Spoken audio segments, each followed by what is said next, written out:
Oi pessoal, tudo bem? Bem-vindos, bem-vindas a mais uma de nossas atualidades. Olha só, eu disse para vocês que gostaria muito de ouvir aquilo que vocês querem ver explorado aqui por mim, nesse nosso canal, nessa nossa comunicação semanal.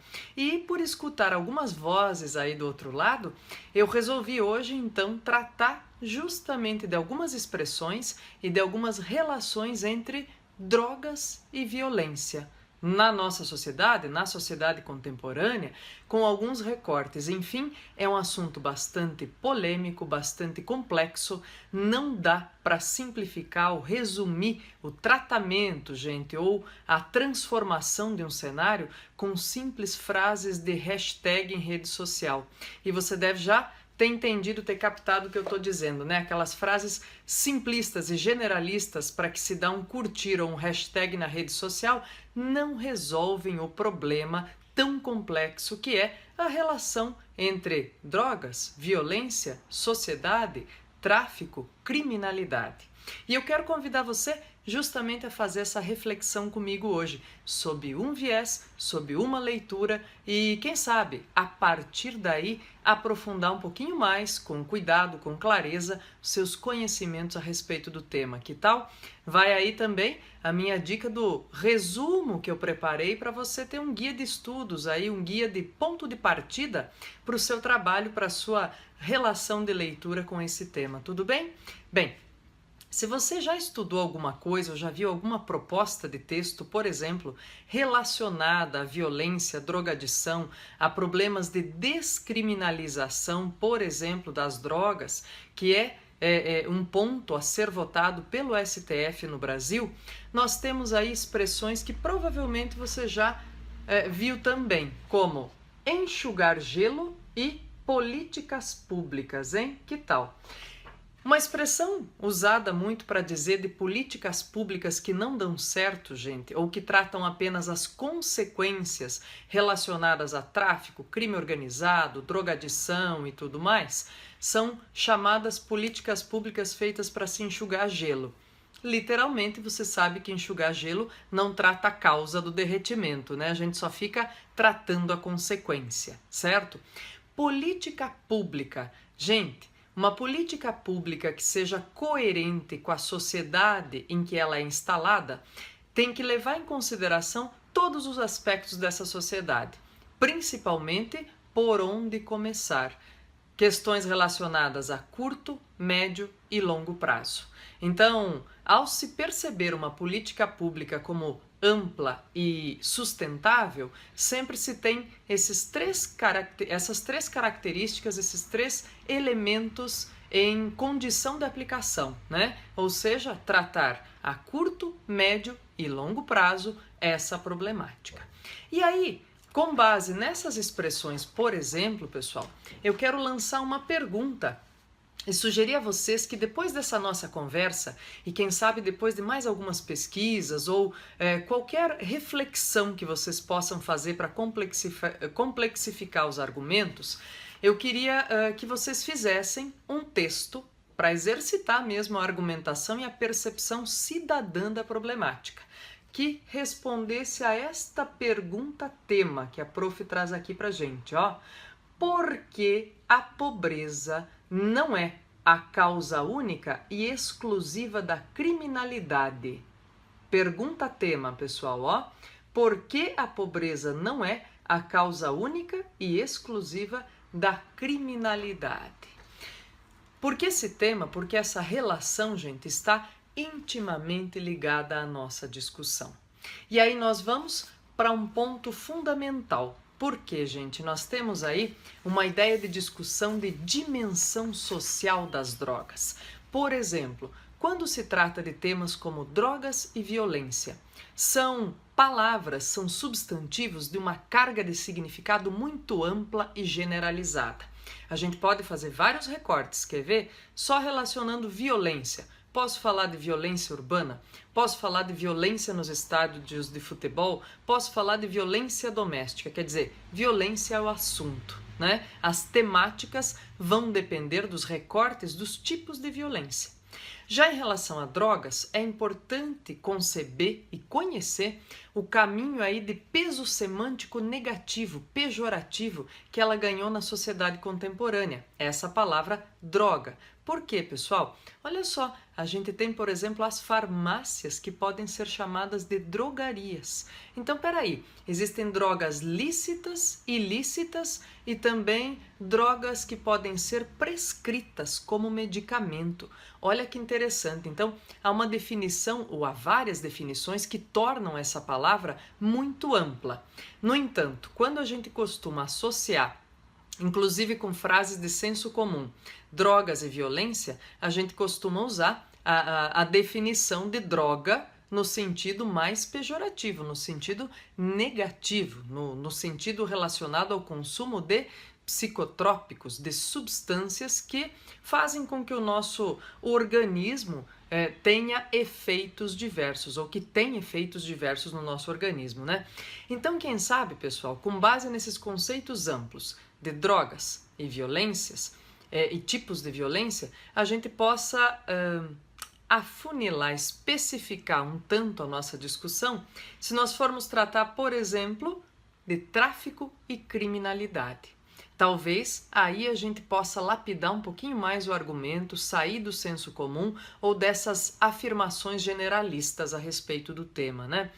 Então, pensando nisso, olha, o que é importante entender também, pessoal? Há muitas políticas públicas ou há muitos discursos por aí que se propõem a combater a drogadição, por exemplo, na nossa sociedade, que se propõem a combater a chegada e os efeitos da droga para usos sociais, enfim, mas são discursos que não levam em consideração o fato de nós não termos, nota bene, presta atenção nisso, nós não temos até hoje registro de qualquer sociedade que não tenha se relacionado com algum tipo de elemento, algum tipo de substância que cause efeitos no organismo. Como assim, prof? Quer dizer, em linhas gerais, pessoal, nós não temos um registro de sociedade que esteja completamente, até os nossos dias, que tenha sido completamente alheia a qualquer tipo do que nós chamaríamos de drogadição.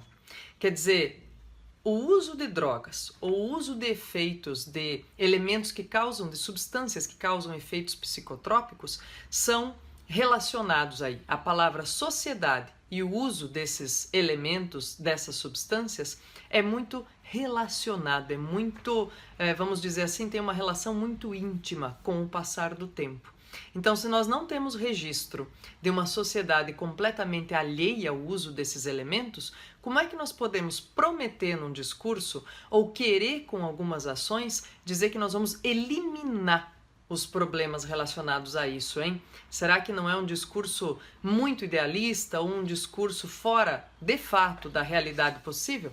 Bom, para pensar um pouquinho mais nesses mecanismos, pessoal, eu queria conversar com vocês sobre algumas expressões e algumas coisinhas que estão por aí, ó. Vamos por partes. Primeiro, ó, tolerância zero e redução de danos. O que é que isso significa? Como é que isso está aí um versus o outro, né?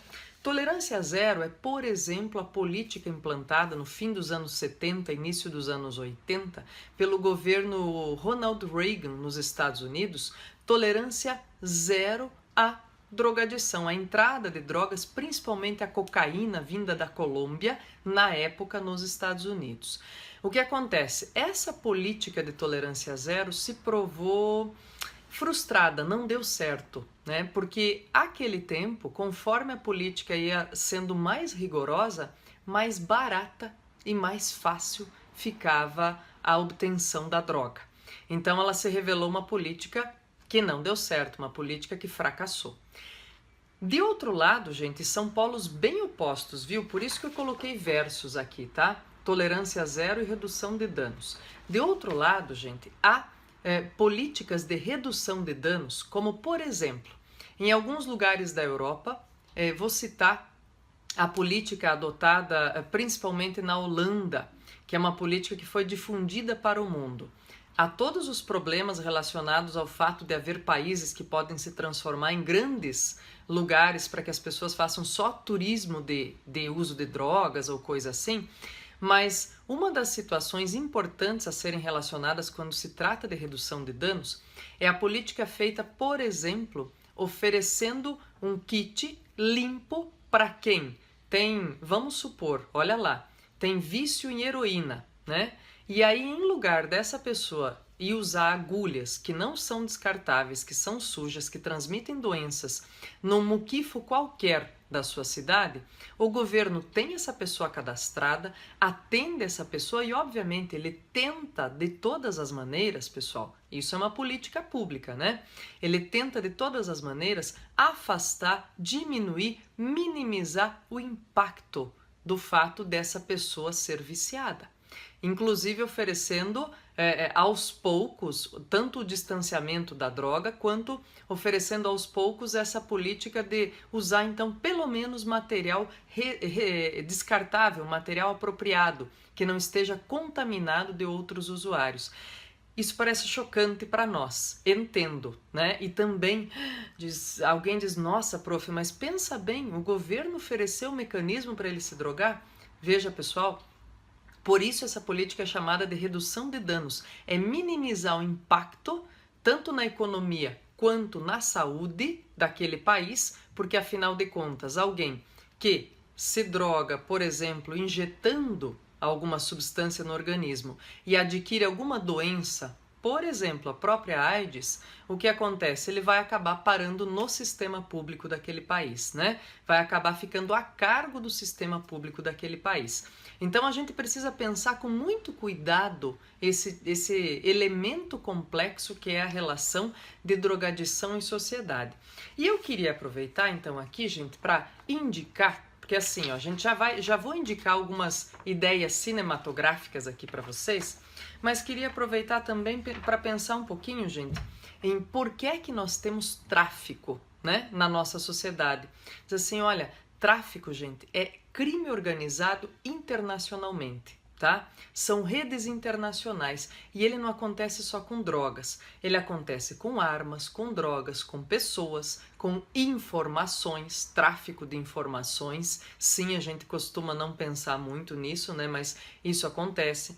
E essas redes de tráfico internacionais, elas contribuem tanto para o enriquecimento quanto para a manutenção do poder, do status quo das sociedades. Elas perpassam toda a sociedade, elas não são uma questão de classe social, elas perpassam todos os processos ou todos os grupos sociais. O consumo é o que alimenta esse ciclo.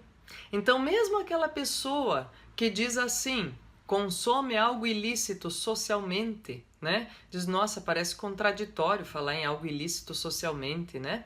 Ou ainda, diz, eu consumo algo que não entra de maneira legal no meu país de vez em quando. Essa pessoa está contribuindo de maneira direta e indireta com os ciclos de redes internacional de tráfico, né? Depois, gente, mão de obra. Por que se costuma afirmar que, por exemplo, a população pobre de um país é dupla vítima dessa condição de tráfico? Porque é ela que vai ser recrutada de uma maneira ou de outra para ser a mão de obra para esse serviço, né? Para que esses produtos cheguem até o consumidor. E é também ela que vai ser sempre a mais punida. Se a gente for pensar, então, vamos fazer uma alusão aí a sistema carcerário, a gente vai pensar na contingência de pessoas que estão lá por conta, por relação com as drogas e vai ver classe social, situação econômica, enfim, vai perceber que os pobres são considerados, sim, por vários estudos sociais, são considerados as duplas vítimas dessa relação. Então, quando a gente pensa assim, por exemplo, gente, que crime, né, esse tipo de crime de tráfico, ele é contra o capitalismo porque ele não paga imposto? Não, ao contrário, ele mantém o status quo do capitalismo, ele é a favor da mesma divisão de classes proposta pelo capitalismo na sua gênese, né? E eu queria aproveitar, gente, então, para falar um pouquinho de uma pesquisadora que eu trouxe aqui, ó, e para sugerir. De repente você encontra por aí e quer fazer uma leitura adequada, bem interessante. A Alba Zaluar. não dá para falar no Brasil hoje, no Brasil contemporâneo, de drogas e situação de violência social, violência urbana, enfim, sem dar pelo menos uma observadinha na pesquisa feita, uma pesquisa de mais de 30 anos de acompanhamento sobre drogas no Brasil, da Albas Aluar. Essa pesquisa se chama A Máquina e a Revolta. Quer dizer, por que a máquina e a revolta? Porque ela vai explorar principalmente a condição dos mais pobres e vai dizer, ou esse mais pobre segue a máquina da submissão, ou ele entra em determinado perfil para o crime organizado, e o que significa uma espécie de revolta. E a Albas Aluar vai trazer uma relação importante, gente, para fazer menção a algo que está bem em discussão no momento, a essa sociedade de consumo tão bem caracterizada pelo Zygmunt Bauman. Você é aquilo que você consome. Você é aquilo que você pode nutrir na roda do consumo. Então, é muito interessante porque essas definições relacionadas aí, por exemplo, a redes internacionais de tráfico, a pergunta tema que eu pus para vocês aqui, gente, sobre por que a pobreza não é a única e exclusiva causa da criminalidade, é uma pergunta que pode ser respondida com base, inclusive, principalmente no processo de argumentação que ela faz aqui no processo de pesquisa que ela nos propõe, né? Há outros textos muito importantes, gente. Há uma coletânea aqui chamada, ó, Agenda Brasileira, Temas de uma Sociedade em Mudança, com textos curtos sobre temáticas relacionadas justamente aos problemas da nossa sociedade contemporânea. E nós vamos ter, por exemplo, gente, são textos curtinhos, tá? E esses textos curtinhos vão trabalhar com estudos relacionados à segurança pública, a essa relação justamente de drogas e segurança, de tráfico, de maneiras de tráfico, né? E outras situações mais. Então, quer dizer, a gente tem bastante ideia, pessoal, e bastante fonte de pesquisa. Para ajudar com outra linguagem, além do que está escrito, ó, eu queria indicar aqui, ó, tá aqui, ó, O Senhor das Armas, Obrigado por Fumar e Quebrando o Tabu, tá? O Senhor das Armas e Obrigado por Fumar, gente, são duas produções hollywoodianas. Quebrando o Tabu é uma produção nacional, é uma espécie de documentário feito com principalmente posicionamentos e pesquisas relacionadas aí no âmbito da drogadição e do tipo de tratamento das políticas públicas. Tem entrevista do Drauzio Varela, do Fernando Henrique Cardoso, de autoridades no tema, relacionando aí justamente tolerância zero e redução de danos, e uma espécie de diagnóstico e prognóstico sobre essas implicações sociais. E por último, gente, já que o Obrigado por Fumar tem uma questão bem importante relacionada ao lobismo das armas, do cigarro e do álcool nos Estados Unidos, quem quiser fique à vontade, porque é um filme bastante interessante nesse sentido e bastante sem escrúpulos, assim como O Senhor das Armas, né, que vai falar de tráfico internacional de armas. Olha só, a gente tem uma definição de lobby aqui, tá? Que é bem importante para entender o que é, como se faz e como ele pode estar no nosso dia a dia e como ele pode, por exemplo, mexer direta e indiretamente com a possibilidade de melhoria de IDH de uma população. Quer ver? Olha lá. Lobby. Pressão feita por um grupo organizado sobre poderes públicos em busca de benefícios. Certamente esses benefícios não são para a coletividade. Bom trabalho, gente. Bons estudos. Não se esqueçam de escrever para responder a pergunta feita inicialmente nesta aula, nesta conversa, melhor dizendo, né? Para a gente poder justamente ter um viés, uma discussão argumentada a respeito do tema. Um abração a todos, bons estudos e até logo!